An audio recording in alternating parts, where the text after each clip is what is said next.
우리가 이제 마가복음 13장에서 예수님께서 말세에 대한 말씀을 주시는 내용들을 갖고 제가 몇 주간에 나누어서 지금 말씀을 보고 있습니다. 예수님께서 이 종말에 대한 예언을 하시면서 주셨던 첫 번째 교훈이 뭔지 아마 기억을 여러분들 하실 겁니다. 놀라지 말아라 라고 하는 것이었죠. 세상의 끝에는 이런 징조들이 있을 것이다 라고 하는 그 내용들을 들어보면 사람들은 놀랄 수밖에 없고 그 현상만이 아니라 그날이 세상의 심판의 날이기 때문에 놀랄 수밖에 없습니다. 그러나 그럼에도 불구하고 예수님께서 하신 말씀은 놀라지 말아라. 왜냐하면 하나님의 자녀들에게는 그 날이 심판의 날일 뿐만 아니라 그들에게는 구원의 날이 될 것이니까 놀랄 필요가 없다, 이렇게 교훈을 해 주신 것입니다. 두 번째, 오늘 우리에게 주시는 이 본문의 말씀을 통한 그 권면이 뭔가 하면은 속지 말아라 라고 하는 것입니다. 속지 말아라. 5절에 보면 예수님이 이렇게 말씀하십니다. 누구에게도 속지 않도록 조심하여라. 많은 사람이 내 이름으로 와서는 내가 그리스도 하면서 많은 사람을 속일 것이다. 이런 말씀을 예수님 하십니다. 우리가 지금 살고 있는 시대는 말세입니다. 성경에서 말하는 말세는 어떤 특정한 시점을 얘기하는 게 아니라 예수님이 승천하신 이후에 예수님이 재림하시는 그 시대 모두를 가리켜서 말세라고 얘기합니다. 그러니까 그 시대에 살고 있는 모든 사람들은 사실은 말세에 사는 사람들이라 우리가 이렇게 얘기를 합니다. 그래서 우리도 지금 당연히 말세에 살고 있는 그런 사람들입니다. 우리가 이제 말세에 산다라고 했는데 예수님께서 이 말세에 일어날 일들에 대해서 얘기하는 걸 들어보면 그 시대에는 혼란이 커지고 문제가 커지고 위기감이 조성되면서 하나의 특징이 있는데 거짓 메시아들이 나타난다라고 이렇게 말씀을 주시는 겁니다. 내가 그리스도다. 내가 하나님이 보낸 바로 그런 사람이다. 내가 구원자이다. 이런 사람들이 나타난다라고 하는 것입니다. 이미 역사 속에 그런 사람들이 수없이 많이 나타났고 앞으로도 더 많이 나타날 것이라고 봅니다. 우리나라에서도 그런 식으로 자신들을 주장하는 그런 사람들이 있었죠. 처음에는 꼭 그렇게 얘기하진 않았지만 좀 시간이 지나면서 내가 바로 재림 예수다라고 얘기하는 신천지의 이만희라든가 또는 뭐 JMS의 정명석 같은 분들이 대표적으로 그래서 우리가 그런 분들을 이단이다 이렇게 얘기를 하는 것입니다. 그런데 이런 거짓 구세주는 교회 안에만 있는 것이 아니라 교회 밖에도 있죠. 왜냐하면 왜 교회 밖에도 이런 거짓 메시아가 나타나게 되는가? 이렇게 보면 이런 위기 상황이 생기면 모든 사람의 마음에 공통점이 있는데 그 위기로부터 좀 안정감을 얻고 싶은 마음들이 사람들에게 생깁니다. 우리도 마찬가지죠. 뭔가 이렇게 내 주변의 상황이 위기스럽다 이렇게 느끼면 그 가운데서 거기에 말려들기보다는 내가 좀 안정감을 좀 얻고 싶은 이런 마음들이 우리에게 자연스럽게 생긴 것입니다. 그래서 우리가 잘 보면 역사 속에서도 이 유태인들을 수백 명을 학살한 히틀러 같은 이런 사람도 어떻게 이런 사람이 그 정권을 잡고 있었을까? 어떻게 그 사람 말에 독일이 그렇게 움직였을까? 이렇게 보면 사실은 그 당시에 독일이 굉장히 사실은 혼돈 가운데 있었습니다. 1차 대전이 끝난 다음에 정치는 막 그냥 혼란 상황에 있었고 경제적으로는 뭐 유례 없는 빚더미에 독일이 올라앉아 있었던 겁니다. 외교적으로 그래서 1차 대전 패배 이후에 아주 세계로부터 수모를 당하는 이런 상황 속에 있었습니다. 그럴 때 히틀러라는 사람이 이제 등장을 하는 겁니다. 그래서 그 사람이 하는 연설, 그 사람이 약속하는 것들에 대해서 모든 독일 시민, 독일 백성들이 막 홀딱 반하는 겁니다. 그들이 생각하기에 이 사람이야말로 바로 우리나라, 이 독일을 구해줄 구세주이다. 이걸 철석같이 믿게 된 겁니다. 거기에는 예수 믿는 사람들 예외가 없었습니다. 그래서 예수 믿는 목사들도 다 그 당시에 히틀러를 후원했습니다. 그때 히틀러를 반대했던 크리스찬들은요, 몇 퍼센트도 되지 않습니다. 그렇게 우리가 어떤 위기 상황에 있을 때는요, 내가 너의 이 당한 이 위기의 상황, 이 문제를 해결해주고 거기로부터 구출해주겠다라고 하는 가짜 메시아가 나타날 수밖에 없는 겁니다. 역사 가운데 그런 사람들이 항상 있어 왔고 지금 역사를 봐도 예를 든 것처럼 히틀러라고 하는 분도 있었고 스탈린도 있었고 또 사실은 김일성도 그런 거 아닙니까? 근데 그 결과가 뭡니까? 이분들이 정말 우리의 듣기에도 괜찮은 그리고 굉장히 엄청난 이런 것들을 약속을 했지만 어떻게 됐습니까? 그들이 약속한 유토피아는 오는 것이 아니라 오히려 엄청나게 많은 사람들을 죽였고 풍요를 약속했지만 아주 나라 경제 자체를 막 들어먹었습니다.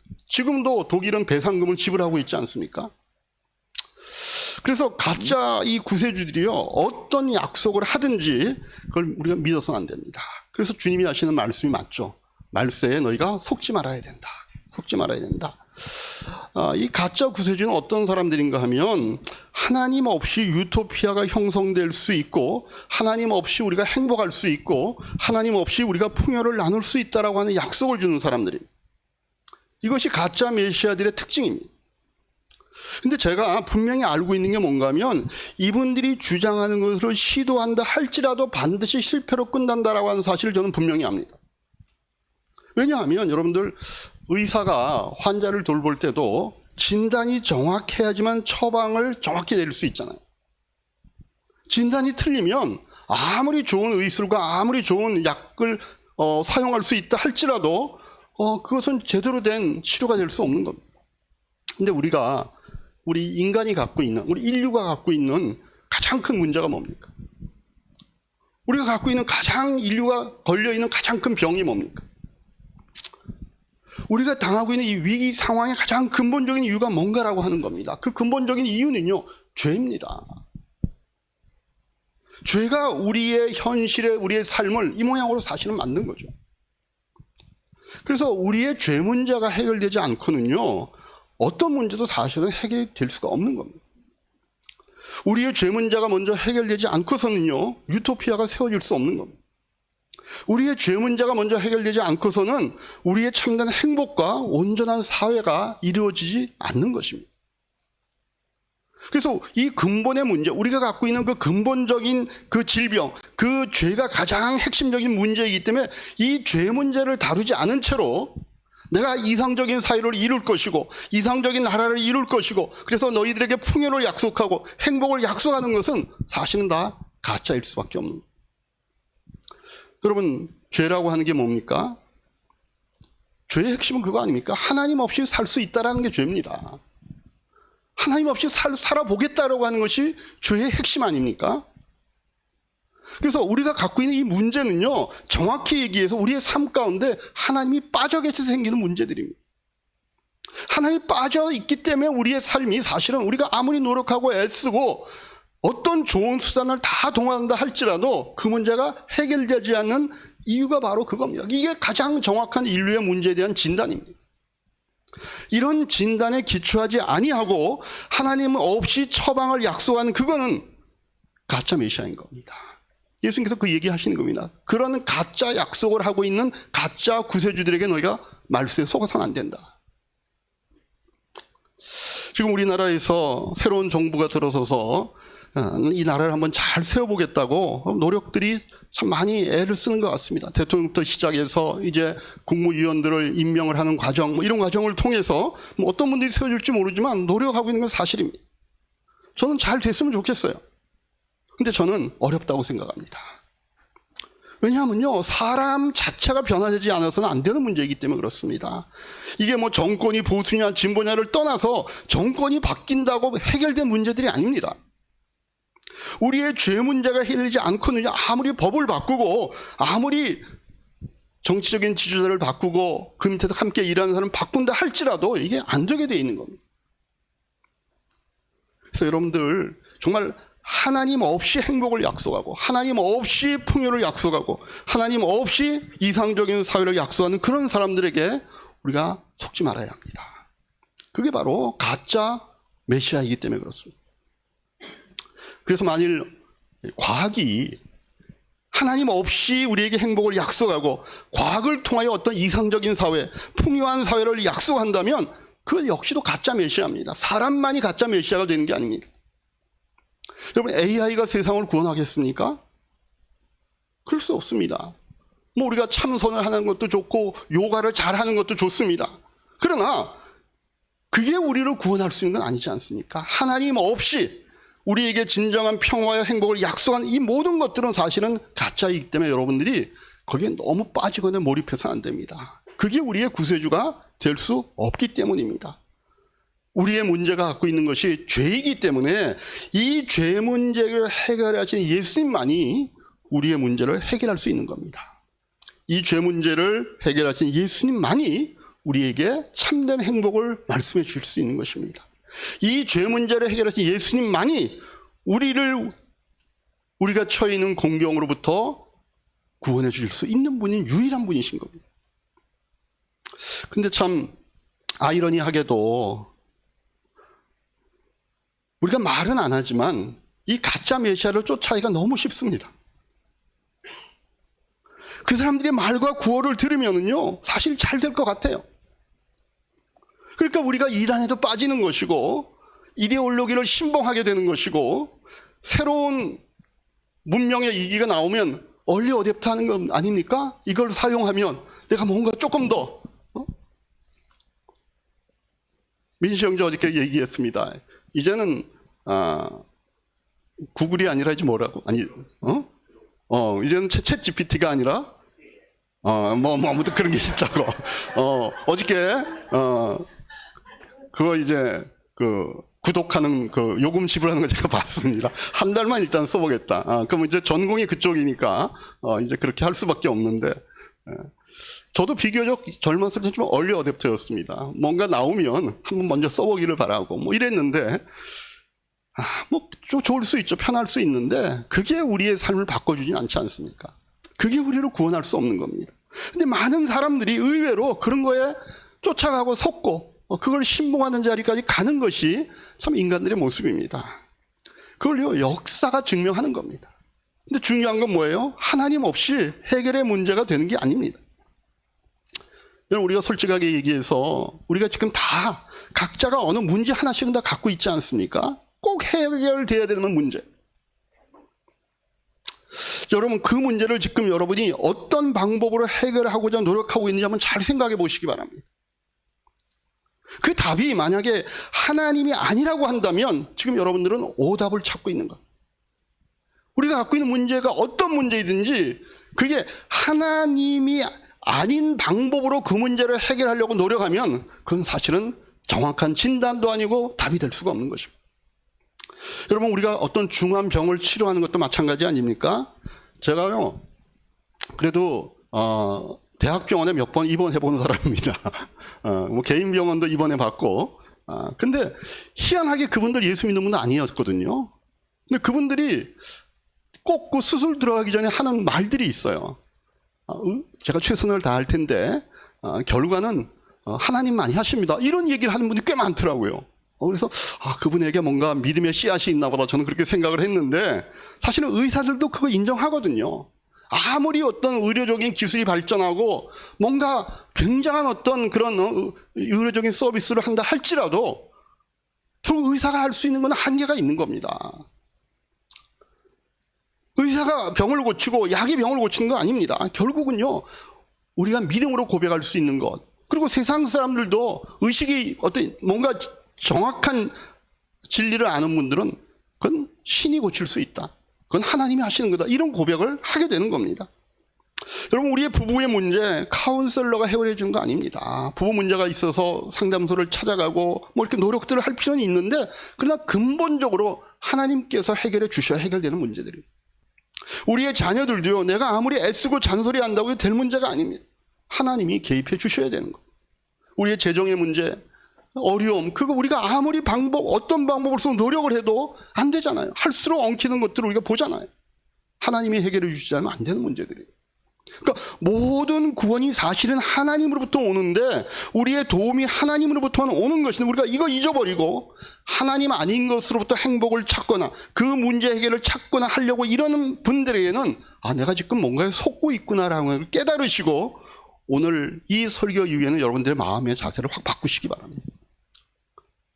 다른 것이 해결해 줄 수 있는 문제들이 아닙니다. 우리가 인생을 살면서 닥치는 어떤 문제도 진짜 이 문제를 해결해 줄 수 있는 분은 우리의 하나님은 밖에 없다는 사실을 인정하시고, 거기에 여러분들의 마음의 초점과 거기에 대한 마음의 어떤 중심을 두셔야지 그 문제로부터의 해결이 여러분들에게 있을 줄로 저는 믿는 것입니다. 그래서 주님께서 하신 두 번째 교훈, 말세에 사는 우리들 속지 말아라. 거짓된 것들에 속지 말아라. 세 번째 주님께서 주시는 말씀은 염려하지 말아라라고 하는 겁니다. 한번 따라합시다. 염려하지 말아라. 예. 그 성경 전체를 우리가 이렇게 놓고 보면 그 성경에 흐르는 맥 중에 하나가 뭔가 하면요. 우리가 지금 보고 있듯이, 크리스찬들이요. 이렇게 점점 이 시대가 흘러갈수록, 다시 말하면 이 말세가 깊어질수록 핍박을 받을 것이라는 그런 예언들이 많습니다. 근데 이 핍박이요, 예수님께서 이미 받으신 경험이 있으니까 그 얘기 하시는 거잖아요. 그죠? 근데 9절에 보면 한번 보십시다. 한번 같이 읽읍시다. 시작. 너희는 먼저 조심하여라. 사람들이 너희를 법정에 넘겨줄 것이며 너희가 회당에서 매를 맞을 것이다. 또 너희는 나 때문에 총독들과 앞에 서게 되고 그들에게 증언할 것이다. 예수님께서 우리 크리스찬들이 점점 이 말세가 깊어져 가는데 핍박을 받게 되는데 일단은 외부적인 핍박이 있을 것이다 라고 하는 것입니다. 그래서 우리가 어떨 때는 법정에도 넘겨질 것이고 매도 맞을 것이고, 그래서 그 사람 앞에 가서 네가 왜 그런 신앙을 갖고 있는지에 대해서, 왜 그런 삶을 사는지에 대해서 너희 자신을 변호하지 안 되는 그런 때가 올 것이다 이렇게 얘기합니다. 그런데 그런 핍박은 단순히 밖에서만 오는 것도 아니라 이게 집안에서도 온다라고 주님께서 얘기하십니다. 우리 12절부터 한번 다시 보십시다. 13절까지 시작. 형제가 형제를 죽음에 넘겨주고 아버지가 자식을 또한 그렇게 하고 자식이 부모를 거스려서 일어나 부모를 죽일 것이다. 너희는 내 이름 때문에 모든 사람에게서 미움을 받을 것이다. 그러나 끝까지 견디는 사람은 구원을 받을 것이다. 그래서 우리가 말세에 사는 우리 크리스찬들이 좀 예측해야 되는 게 뭔가 하면은, 예수를 우리가 제대로 믿으면 핍박을 받는다라고 하는 사실을 알아야 됩니다. 우리가 주님 뜻대로 살고 이웃을 사랑하고 거룩하게 살면 사람들이 다 좋아할 것 같죠. 근데 의외로 그렇게 살아보면요, 아닌 경우들이 있습니다. 이유가 있습니다. 어두움은요, 빛을 싫어하게 되어 있습니다. 빛이 있다는 그 사실 자체가 어두움을 노출하는 것이기 때문에 어두움은 빛을 싫어할 수밖에 없습니다. 그래서 우리가 정말 그리스도의 사랑으로 우리가 우리의 이웃을 섬기고 우리의 가족을 섬기고 주변 사람들을 섬기려고 하면 그 사람들도 나를 사랑해 줄 것이다. 이거 기대하지 말아야 합니다. 그래서 우리가 누군가를 섬긴다, 하나님의 자녀들이 누군가에 대해서 희생한다 그러면은요, 진짜 말 그대로 섬기고 희생하는 것이어야지, 내가 이렇게 했더니 그 사람으로부터 이런 어떤 보상이 올 거다, 내가 이렇게 이 정도에서 그 사람도 최소한 내가 한 거에 한 60% 50%는 뭔가 반응을 해줄 거다라고 기대하고 하면요, 우리는 실망합니다. 시험 듭니다. 우리 믿는 사람들 가운데는 그래도 같은 은혜 가운데 있으니까 믿는 사람들끼리는 그런 일들이 가능합니다. 그런데 구원받은 성도들끼리는 그런 일들이 가능하지만, 우리가 하나님을 모르는 사람에게 사랑하고 섬기고 올바르게 대해줬다고 이 사람이 반드시 나에 대해서 고마워할 것이라고는 우리가 생각해서는 안 되는 것입니다. 어두움은 빛을 싫어하기 때문에. 우리는 오히려 그 일을 통하여 우리가 환난을 당할 수 있다는 사실을 예측해야 합니다. 좀 희한하죠? 저는 아까 우리 남 목사님 그 간증을 들으면서 정말 일일 특강 다녀와서 뭔가 본인이 직원들에게 좀 이 직원들을 성공시켜줘야 되겠다, 그런 마음으로 선포까지 했잖아요. 그건 당연한 거고 좋은 거고 맞는 거고 해야 할 일이고, 그런데 그러면 직원들이 너무 감사합니다. 저도 우리 대표님을 섬겨드리겠습니다. 어떻게 그렇게 너무 좋은 마음을 가지셨습니까? 저는 그런 생각 못했는데 너무 좋습니다. 제가 충성하겠습니다. 섬기겠습니다. 그럴까요? 그런 마음이 전혀 없진 않았겠죠. 사람이니까 서로 커뮤니케이션이 되니까. 그런데 그 직원 본인의 마음도 본인이 컨트롤할 수 있는 부분이 아닌 겁니다. 그러니까 우리가 늘 하는 말이 있어요. 은혜 받을 때 항상 뭐가 따라오냐면 시험이 따라옵니다. 그 희한해요. 뭔가 우리가 하나님 앞에 은혜를 받고 그 결심하고 결단하잖아요. 그러면요, 사단이 와서 항상 뭔가 하나 이렇게 툭 던져 놓습니다. 그럼 이제 신앙이 괜찮고 어느 거기에 훈련이 되어 있는 분들은 툭 쳐버리면 되는데, 그럼 우리는 또 그걸 묵상합니다. 왜 이런 일이 있지? 이 사람이 왜 이러지? 이러면은요,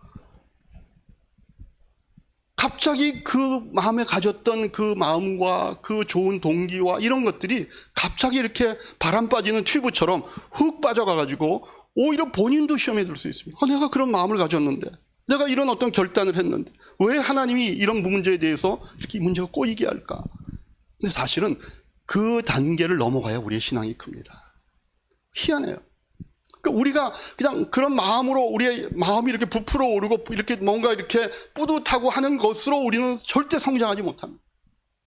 그러니까 마치 좋은 음식을 많이 먹었다가 우리가 건강해지는 게 아니라 우리가 열심히 운동해서 우리가 먹은 것들을 다시 내 안에서 그것이 피화되고 살이 되고 근육이 되게 만드는 과정, 고통스러운 과정이 없으면 그 먹은 것들이 나에게 아무 의미가 없듯이 하나님이 사람을 그렇게 만들어 놓으신 것 같아요.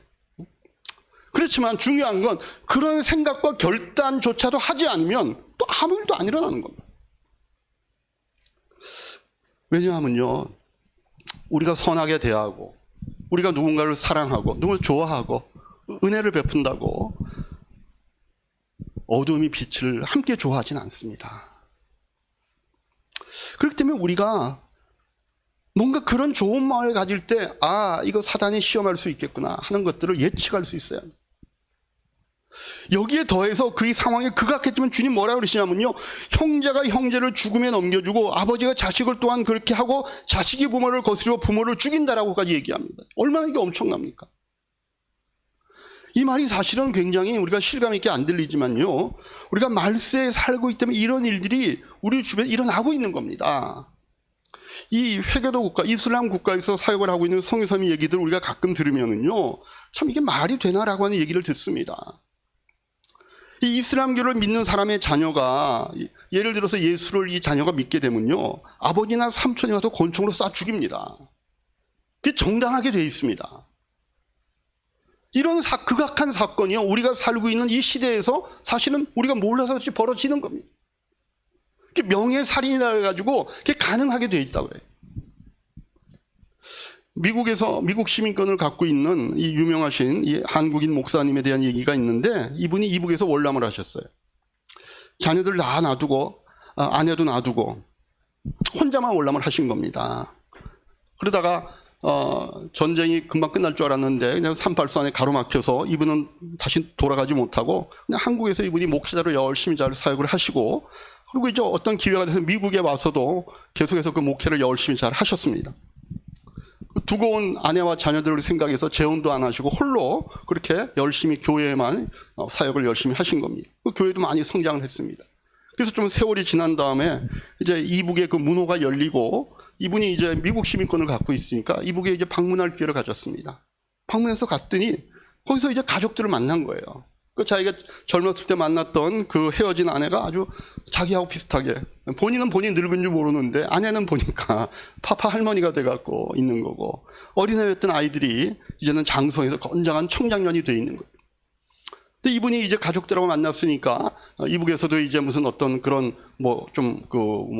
관대함을 좀 베풀었겠죠. 며칠 동안 이북에 머물러 있게 해줬습니다. 근데 갑자기 이분이 돌아가신 거예요.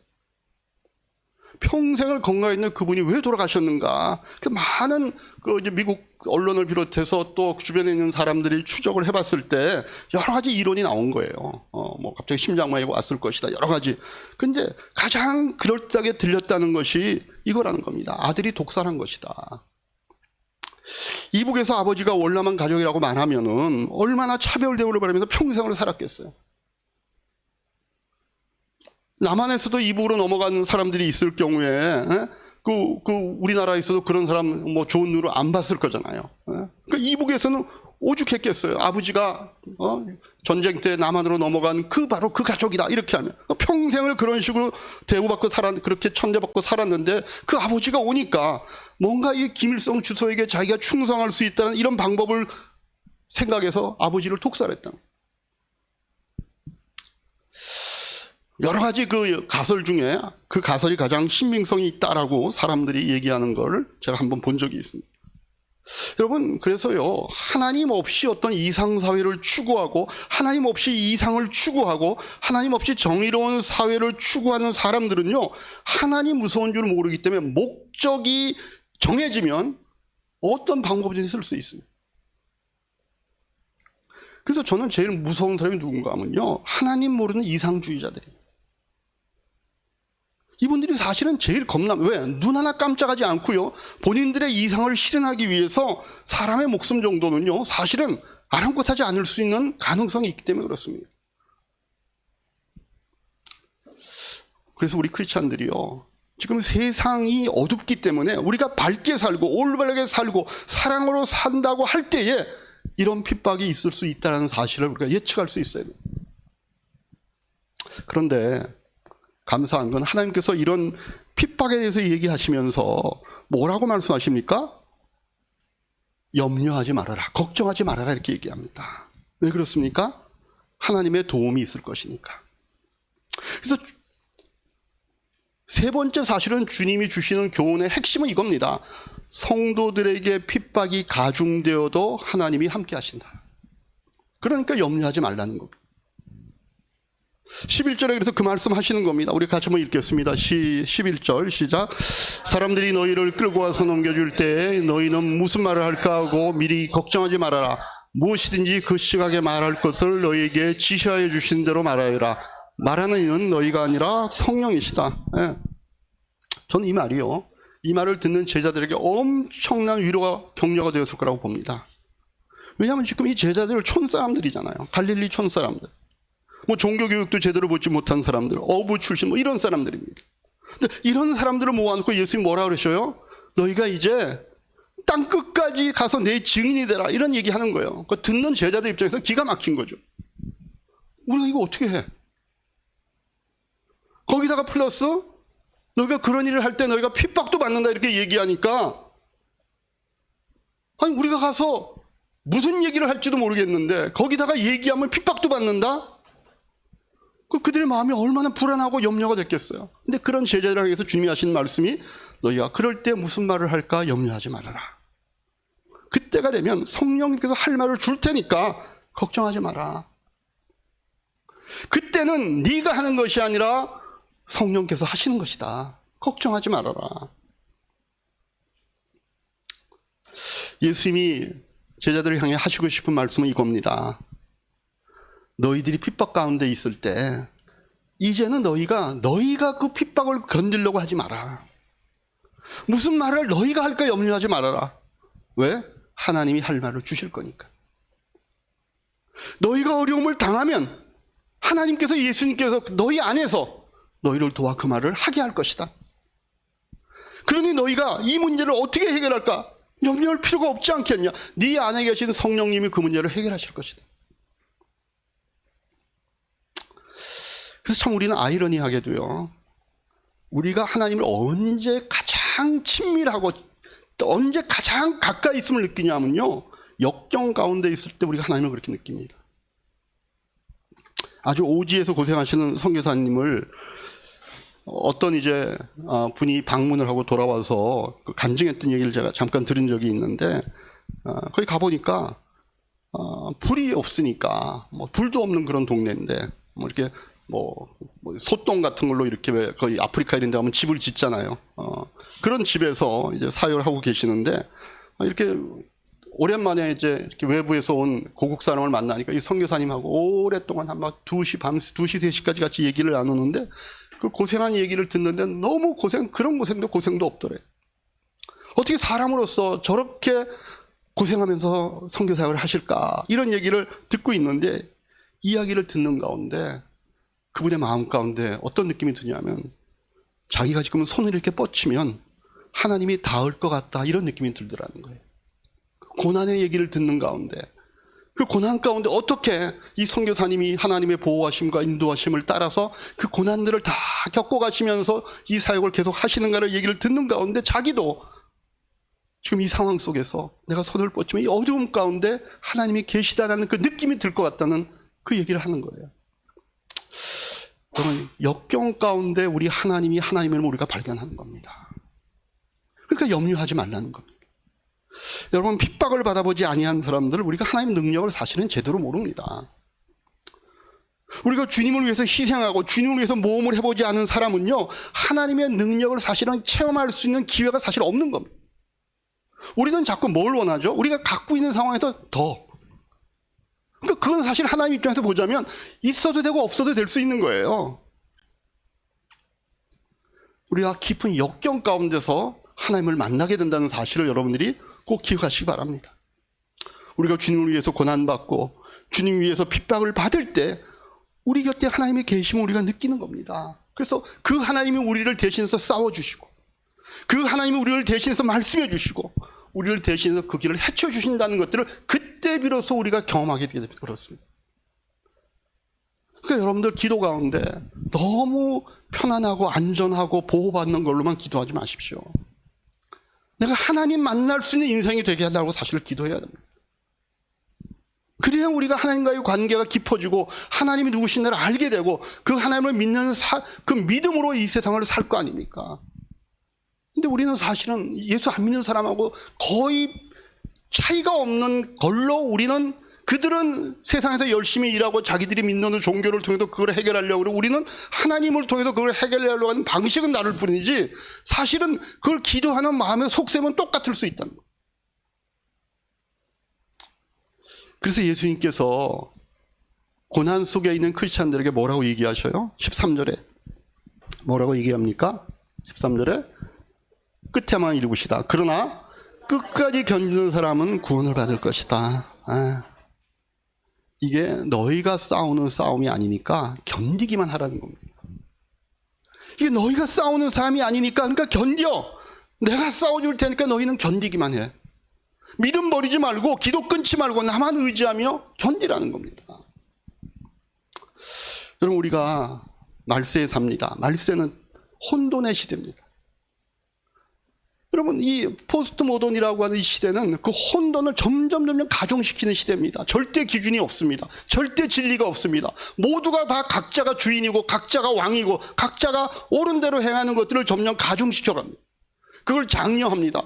그래야 성공한다고 가르치고 그래야 그것이 개성이라고 얘기하죠. 그것이 너희가 이 땅에서 살 길이라고 세상은 점점 그렇게 몰아갑니다. 그래서 느껴지는 것들은 혼돈입니다. 말세의 특징입니다. 앞으로 여러분들이 점점 더 전쟁의 소식과 기근의 소식과 지진의 소식을 들을 겁니다. 그때 우리가 기억해야 될 거 염려하지 말아라. 그 대신 주님 주신 첫 번째 교훈처럼 기뻐해야 된다는 겁니다. 왜? 밤이 깊은 것은 새벽이 가까워오는 거니까. 두 번째 우리가 근거도 없이 그런 혼돈 속에서 행복을 약속하고 축복을 약속하고 문제 해결을 약속하는 그런 것들을 쫓아가지 않아야 되겠다. 속지 말아야 되겠다. 왜? 구원은 오직 하나님께로부터만 오는 거니까. 그래서 여러분들이 점점 하나님만 더 의지하시고 하나님의 이름에 매달릴 수 있기를 바랍니다. 마지막 세 번째, 그런 삶을 살 때에 역경을 당하면 당연한 걸로 알고 내가 하나님의 자녀니까 역경 당하는구나. 그래서 오히려 그 역경을 받아보지 않고 예수를 믿고 고난을 받아보지 않은 사람들이 크리스찬일 수 없겠구나. 오히려 그런 마음을 가져야 됩니다. 내가 예수 믿었기 때문에 억울한 일도 당해보고 내가 예수 믿었기 때문에 쓸모없는 수모도 당해보고 내가 예수 믿기 때문에 듣지 않아야 할 말도 내가 들어보고 내가 예수 믿기 때문에 물질적인 손해도 보고 이게 내가 예수의 제자된 증거이구나라고 하는 것들을 여러분들이 받아들일 수 있어야 됩니다. 그러나 그때 우리가 낭망하는 것이 아니라 오히려 염려하지 않고 이때일수록 주님이 내 곁에 가까이 계시는구나. 하나님이 더 내 가까이 계시는구나. 그분이 나를 도우시는구나를 체험할 수 있는 기회로 여러분들이 붙잡으시기 바랍니다. 우리를 대신해서 말해 주실 것이고 우리를 대신해서 싸워 주실 것이고 우리 대신에 이 문제를 해결해 주실 분이 계시기 때문입니다. 그래서 여러분들이 듣는 소문이 아무리 혼돈스럽다 할지라도 절대 실망하지 마시고 절망하지 마시고 소망 가운데 승리하시는 그럼 우리 모든 이하유교회 오늘 성도님들 오늘 함께 예배에 참여한 모든 분들 갖는 하나님이 주시는 축복이 되기를 주님의 이름으로 축복합니다. 기도하겠습니다.